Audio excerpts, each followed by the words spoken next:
दोस्तों, स्वागत है आप सब लोगों का इस चैनल के एक और नए वीडियो में, जहां पर हम फिर से बात करने वाले हैं किसानों के आंदोलन के बारे में। और आज इस वीडियो में मैं बहुत ही अहम पॉइंट्स आपके सामने रखने वाला हूं।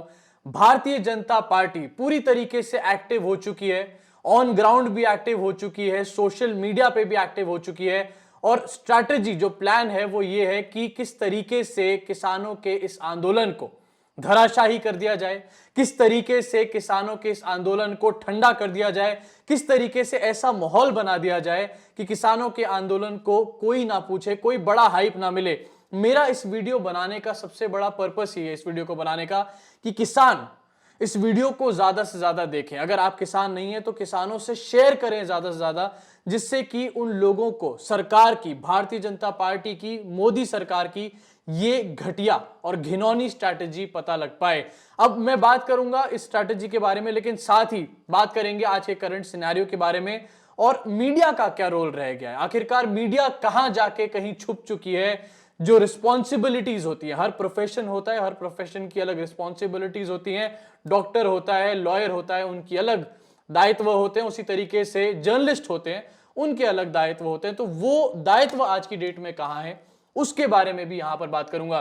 तो सबसे पहले शुरुआत करना चाहता हूं सोशल मीडिया पे आखिरकार किस तरीके से फार्मर्स प्रोटेस्ट को दबाने की कोशिश करी जा रही है। और यह बात मैं आपको सबसे पहले इसलिए बता रहा हूं क्योंकि जितनी भी बार मैं फार्मर्स प्रोटेस्ट में गया हूं, वहां पर लगातार यही इंफॉर्मेशन मिली है।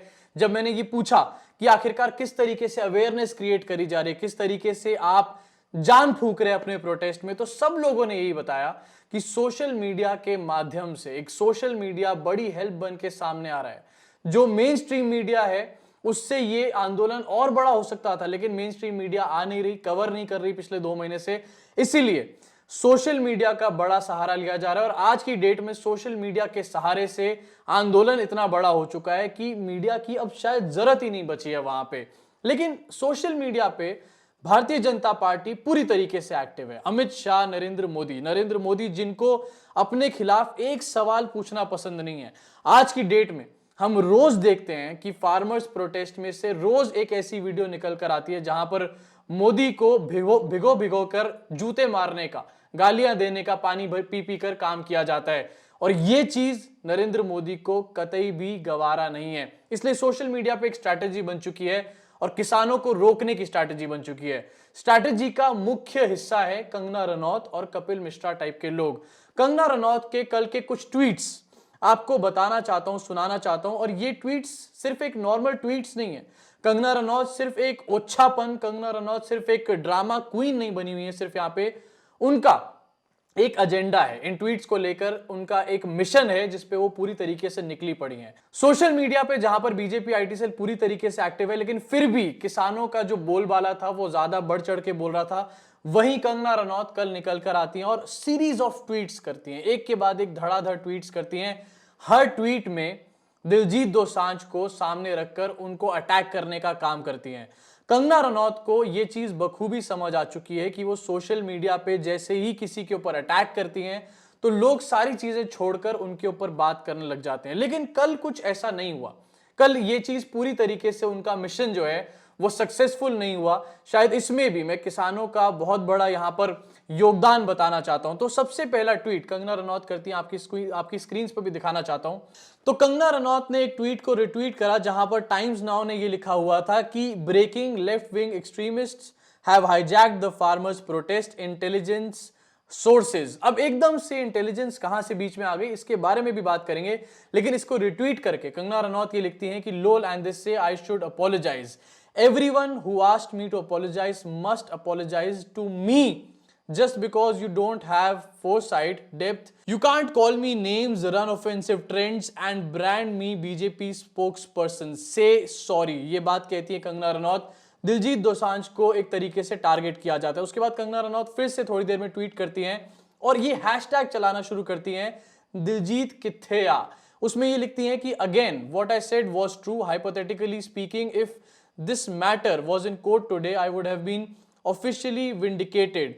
Next time, chiller party before abusing, harassing, mocking or targeting me, remember you are talking to a mother of all fathers, मतलब अपने आप को सारे बापों की मां बता चुकी है यहां पर कंगना रनौत। और इसके नीचे हैशटैग लिखती हैं दिलजीत कित्थेया, मतलब दिलजीत दोसांझ को टारगेट करने का काम डायरेक्टली यहां से शुरू कर देती हैं। कंगना रनौत को कल ये ऑफिशियली ड्यूटी दी गई थी कि किसी भी तरीके से सोशल मीडिया पे लोगों का ध्यान भटकाना है। पिछली बार जब कंगना रनौत ने ये सब ड्रामे करे थे तो लोगों का ध्यान भटका था, लेकिन इस बार ऐसा देखने को नहीं मिला। उसके बाद फिर से कंगना रनौत ये 2 ट्वीट्स करके जब रिएक्शन देखती है, रिएक्शन ठंडा है, बौखला जाती है, फिर से ट्वीट करती हैं। कंगना रनौत को ये सब करने के बाद भी कोई चैन नहीं आता। उसके बाद फिर से दिलजीत दोसांझ को वो एक ट्रेंड में हैशटैग करती हैं और ये लिखती हैं कि today after working in a 12 hours shift in Hyderabad this evening I flew down to Chennai to attend a charity event, how do I look in this yellow, also Diljit कित्थेया, everyone is looking for him here on Twitter. Diljit Dosanjh को लगातार tweet पर tweet करके कंगना रनौत ने बुलाने की कोशिश करी, भड़काने की, प्रोवोक करने की कोशिश करी कि आखिरकार कोई रिएक्शन तो दिलजीत की तरफ से आ जाए। उसके बाद कंगना रनौत हल्ला मचाएंगी, रोना गाना करेंगी, सारी अटेंशन अपनी तरफ ले लेंगी और सोशल मीडिया पे फिर से एक बार जो मोदी जी का प्रोपेगेंडा है, यानी कि जनता को डाइवर्ट करना, उसमें सक्सेसफुल हो जाएंगी। मोदी जी उनको शाबाशी देंगे, लेकिन ऐसा कुछ भी कल नहीं हुआ। कंगना रनौत के साथ दोस्तों वो लाखों करोड़ों अंधभक्त, वो कॉकरोच के उड़ते हुए पंख भी डिसअपॉइंटेड हो गए जब दिलजीत दोसांझ की तरफ से उनको कोई भी रिएक्शन नहीं मिला। जनता ने भी उनको कुत्ते की कदर नहीं दी। तो दोस्तों ये है सोशल मीडिया की हालत। इस टाइम पे सोशल मीडिया एक बहुत बड़ा रोल प्ले कर रहा है किसानों के आंदोलन में। बार बार किसानों को अवेकन करने के लिए, अवेयर करने के लिए सोशल मीडिया का इस्तेमाल किया जा रहा है। इनफैक्ट जो प्रोटेस्ट साइट है वहां पर सोशल मीडिया के न्यूज चैनल्स ही, या फिर वो लोग जो उनकी न्यूज को सोशल मीडिया पे दिखाते हैं, उनको ही एंटरटेन किया जा रहा है। ऐसे में सोशल मीडिया पे ध्यान भटकाना बहुत ही बड़ा काम है आज की डेट में, लेकिन कंगना रनौत की औकात से वो बाहर जा चुका है। लेकिन फिर भी मैं चाहता हूं आने वाले दिनों में ये बार बार इस चीज को लेकर कोशिशें करेंगे। कभी कपिल मिश्रा सामने आएंगे, कभी कंगना रनौत सामने आएंगी। मैं सिर्फ इतनी गुजारिश, रिक्वेस्ट करना चाहता हूं किसानों से और लोगों से भी कि ऐसे मैटर्स पे ज्यादा ध्यान ना दें। ये मैटर्स सिर्फ भटकाने के लिए होंगे। मैं इस मैटर पे वीडियो भी इसलिए सिर्फ बना रहा हूं जिससे कि मैं आप लोगों को अवेयर कर पाऊं, क्योंकि मैं चाहता हूं कि ये प्रोटेस्ट जो है इसमें लगातार एनर्जी रहे, जोश रहे और सरकार से इसका कोई ना कोई आउटकम जरूर निकल कर आए। इसी के साथ मैं बात करना चाहूंगा गोदी मीडिया के रोल के बारे में। देखिए, हर बंदे की एक रिस्पॉन्सिबिलिटी होती है हमारे समाज में। डॉक्टर होता है, उसकी ये रिस्पॉन्सिबिलिटी होती है कि कोई पेशेंट, किसी को अगर चोट लग गई है, उसकी जान जा रही है, तो सारे काम छोड़ के पहले आपको पेशेंट की जान बचानी है, ठीक है। लॉयर की ये रिस्पॉन्सिबिलिटी होती है कि किसी भी आदमी को, चाहे वो अमीर हो, गरीब हो, किसी भी तबके से आता हो, अगर किसी के साथ गलत हुआ है तो उसको इंसाफ दिलवाना चाहिए। उसी तरीके से एक जर्नलिस्ट की क्या रिस्पॉन्सिबिलिटी होती है? एक जर्नलिस्ट की रिस्पॉन्सिबिलिटी होती है कि कहीं पर भी कोई भी चीज हो रही हो, उसको सही सही फैक्चुअल तौर से सामने, दुनिया के, देश के सामने रखा जाए, ऑडियंस के सामने रखा जाए। जो लोग दबे कुचले हैं उनकी आवाज को उठाया जाए। ये होती है जर्नलिस्ट का एक दायित्व। लेकिन हमारे देश का जर्नलिस्ट कहां पर बैठा हुआ है आज की डेट में? आने वाला समय, आने वाली जनरेशन इस जो जर्नलिस्ट, सो कॉल मेन स्ट्रीम जर्नलिस्ट हैं, इनसे एक सबसे बड़ा सवाल पूछेगी जिसका शायद ये लोग कभी भी जवाब नहीं दे पाएंगे। 15 दिन से भी ज्यादा हो चुके हैं फार्मर्स के प्रोटेस्ट को। क्या आपने अभी तक एक भी बड़ा नाम 15 दिन में अभी तक देखा जो ग्राउंड रिपोर्टिंग करता हुआ आपको नजर आ रहा हो? अन्ना हजारे का आंदोलन याद करिए, या फिर कोई भी और आंदोलन याद करिए, कोई भी और बड़ी सिचुएशन याद करिए। हमारे देश के जो गोदी पत्रकार हैं, थोड़ी बहुत शर्म खा के उन जगहों पे पहुंचे हैं जहां पर एक बड़ा इवेंट हुआ। लेकिन इस इतने बड़े इवेंट पे, जहां पर लोग ये कह रहे हैं कि पिछले 20-25 साल का सबसे बड़ा आंदोलन है, क्या आपको एक भी गोदी पत्रकार वहां पर दिखाई दिया?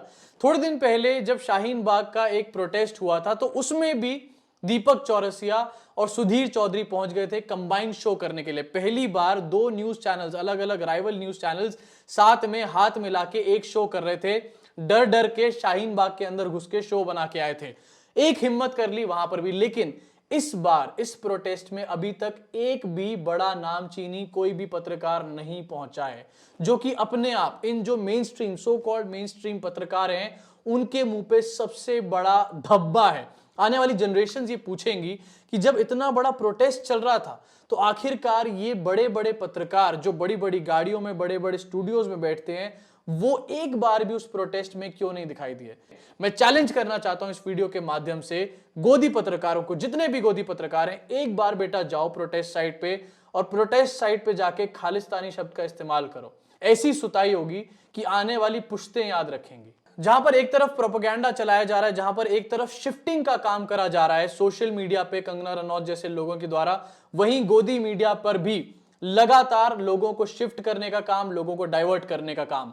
अमीश देवगन ने आज 11 बजे, सुबह 11 बजे योगी आदित्यनाथ के साथ एक शो कर डाला पूरा, जहां पर इन्होंने कहा कि किसानों के कंधे पर सियासी बंदूक कौन चला रहा है। योगी आदित्यनाथ को लेकर इस पूरे टाइटल पे एक शो बना डाला। ये शो इसलिए बनाया जिससे किसी भी तरीके से जो लोग टीवी देख रहे हैं, थोड़े मोड़े लोग टीवी देख रहे हैं, उनका ध्यान डाइवर्ट करा जा सके और ब्राउनी पॉइंट्स कमाए जा सके। तो ये तो है गोदी मीडिया और सोशल मीडिया की बात। अब मैं बात करना चाहता हूं कि ऑन ग्राउंड पे आखिरकार किस तरीके से लोगों को डाइवर्ट किया जा रहा है। तो 2-3 दिन पहले की खबर है, आपको अच्छे तरीके से याद होगी। जेपी नड्डा की गाड़ी पे, काफिले पे हमला हो गया था, पत्थर फेंके गए थे और यह कहा गया कि इसके ऊपर जांच करी जाएगी, होम मिनिस्टर निकल कर आए। उसी मैटर पे कल रात को जो वेस्ट बंगाल के गवर्नर हैं वो 11 चैनलों पे निकल कर आते हैं, 11 चैनलों पे निकलकर और लंबी लंबी बातचीत करते हैं, डिबेट्स का हिस्सा बनते हैं। ऐसा लगता है कि गवर्नर, एक स्टेट का गवर्नर जो कि एक कॉन्स्टिट्यूशनल पद होता है, वो गवर्नर बीजेपी का स्पोक्स पर्सन बन चुका है। गवर्नर और संबित पात्रा में उस टाइम पे कोई भी फर्क नजर नहीं आ रहा था। लेकिन ये सब काम क्यों करा जा रहा था? ये सब काम इसलिए करा जा रहा था क्योंकि ऑन ग्राउंड एक ऐसी हवा बनाई जा रही है कि वेस्ट बंगाल का इलेक्शन आ चुका है। अब सारी चीजें भूल जाइए आप लोग, वेस्ट बंगाल के इलेक्शन पे ध्यान देना शुरू कर दीजिए। वहीं दूसरी तरफ जेपी नड्डा, आज की एक न्यूज है जहां पर आया, पता चला कि नड्डा पर हमले से गरमाई सियासत, मुंबई में बीजेपी का प्रदर्शन, ममता के पुतले फूंके गए। मुंबई में बीजेपी का प्रदर्शन क्यों किया जा रहा है? क्यों आखिरकार कोलकाता की चीज को महाराष्ट्र में घसीटा जा रहा है? इसलिए घसीटा जा रहा है क्योंकि ऑन ग्राउंड एक हवा बनाई जा रही है कि ये फार्मर्स प्रोटेस्ट कुछ नहीं है। इस टाइम पे जो ज्यादा जरूरी है वो वेस्ट बंगाल का इलेक्शन बन चुका है। वेस्ट बंगाल के इलेक्शन से भी ये लोग आपको डाइवर्ट करना चाहेंगे। लेकिन मेरी फिर से किसानों से एक रिक्वेस्ट है कि अपने मुद्दों पर टिके रहें, और वो लोग भी जो किसानों का साथ दे रहे हैं उनसे भी मेरी यही रिक्वेस्ट है कि प्लीज इन सब मैटर में इधर उधर मत होइए। चाहे नड्डा हो या खड्डा हो या फिर कंगना रनौत हो या कोई भी हो, इन सब से डाइवर्ट मत होइए। अगर आप एक प्रोटेस्ट को सपोर्ट कर रहे हैं तो उस प्रोटेस्ट को सपोर्ट करने का काम करिए। इसी के साथ दोस्तों एक खबर और बड़ी जिसको मैं मेंशन करना चाहता हूं यहां पर, वो ये है कि पीयूष गोयल, कैबिनेट के मंत्री, मोदी जी के खास चमचे, आज उन्होंने भी ये बात कह दी कि leftist Maoist elements have infiltrated farmers protest. पहले ये बात अलग अलग लोग बोल रहे थे, छोट भैया नेता विधायक बोल रहे थे, उसके बाद कुछ राज्य मंत्रियों को ये काम दिया गया, उनसे ये बात बुलवाई गई। लेकिन आज कैबिनेट के मंत्री, एक महत्वपूर्ण पद पे बैठा हुआ इंसान, मोदी जी का खास चमचा, ये बात बोल रहा है कि ये जो फार्मर्स प्रोटेस्ट है इसमें लेफ्टिस्ट माओइस्ट घुस चुके हैं। ये फार्मर्स प्रोटेस्ट जो है ये हाईजैक हो चुका है। लोगों के अंदर एक नैरेटिव फिर से सेट किया जा रहा है कि ये प्रोटेस्ट, फार्मर्स का जो प्रोटेस्ट है, ये लेफ्टिस्ट के द्वारा लीड किया जा रहा है। लेकिन मैं आपको ऐसा बता देता हूं, ऐसा कुछ भी नहीं है। मैं 3 बार जा चुका हूं लगातार, और तीसरी बार में जब मैंने बात करी और बार बार इस चीज को उठाया तो लोगों ने वहां पर क्लियरली मुझे कह दिया, साफ क्लियरली कह दिया कि कोई भी नेता, कोई भी पॉलिटिकल पार्टी हमारे को मोटिवेट नहीं कर रही है। इनफैक्ट हम लोग किसी का नाम नहीं सुनना चाहते यहां पे। दोस्तों इसी के साथ आज की वीडियो को खत्म करना चाहूंगा, लेकिन एक बड़ी महत्वपूर्ण खबर के साथ। पेट्रोल के दाम इतने बढ़ चुके हैं कि दिल्ली में 83 रुपए पहुंच चुके हैं। मुंबई में यही दाम जो है 90 रुपीज पार कर चुके हैं। इसी के साथ जो बाबा रामदेव है उनका एक ट्वीट आपको दिखाना चाहता हूं, जो कि है 2013, सितंबर 2013 का, जब पेट्रोल के दाम बढ़ रहे थे। बाबा रामदेव जो काला धन वापस लेकर आ रहे थे, जो कोरोना की दवा बनाते हैं, सिर्फ स्पेशलाइज करा हुआ है उन्होंने कोरोना की दवा में, उन्होंने 2013 में ये ट्वीट करा था पेट्रोल के दाम बढ़ने पे कि government is putting 50% tax on petrol, gas, diesel to take away money from people's hand. आज वो बाबा किधर छुपके बैठा है, किस कोने में दुबक कर बैठा है, हमारे को जरा ये बताओ। इसी के साथ दोस्तों अगर आपको वीडियो पसंद आई हो तो इसको शेयर जरूर करें और फार्मर्स तक जरूर पहुंचाएं। ये जो स्ट्रैटेजी काम कर रही है बीजेपी, जो एक्टिव हो चुकी है फार्मर्स के प्रोटेस्ट को ठंडा करने पे, ये प्रोटेस्ट ठंडा ना होने दें। और इसी के लिए इस वीडियो को हर फार्मर से, हर आदमी से जो प्रोटेस्ट को पूरी तरीके से सपोर्ट कर रहा है उससे शेयर करने का काम करें। अगर आपको मेरा काम पसंद आ रहा हो तो नीचे डिस्क्रिप्शन में पेट्रेन का लिंक है, ऊपर ज्वाइन का बटन है, किसी पर भी क्लिक करके आप लोग मुझे मंथली सपोर्ट कर सकते हैं, जिससे कि मेरे प्रोडक्शन कॉस्ट कवर होंगे। मैं इसी तरीके की और इससे भी और अच्छी वीडियोस आगे आप तक बना के लाता रहूंगा। अभी के लिए इस वीडियो में इतना ही। मुलाकात होगी आप सब लोगों से अगली वीडियो में।